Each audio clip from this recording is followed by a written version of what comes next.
Bilmiyorum. Zamanında tabii bilmiyor kaç kişi var, hepsi gelmiş bir gelmişler. Tahminen 12-13 kişi. 11 kişi diyorlar. Yani o 11 kişi diyorlar. 8 kişi yaralı, 3 kişi biraz daha. At bazı hali 4 tane var. Bölge hastanesinde. Başkanlığı biz hasta Olan çocuk Ahmet Alçelik diye geçiyor ismi. Ahmet Alçelik. Bu çocuğun işte.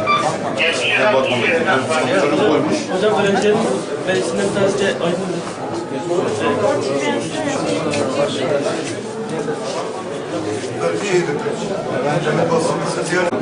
Ben şimdi Batman'da 5 kişi buraya giriş yapmamış.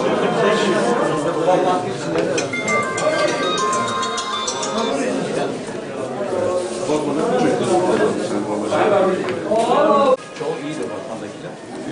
Üç tane kaymakam beşerci Batman'da, 5 tane Diyarbakır'da. Diyarbakır'da 3 tanesi eğitim hastanesi. Şimdi böyle diyor ki 5 tane var Batman'da. Şimdi bu öyle öldü bana. Onu şey yaklaşacak. 164. şeyi yapan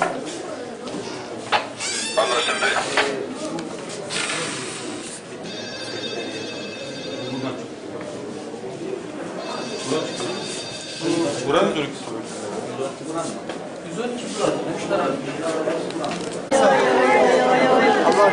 La Serena, la Serena,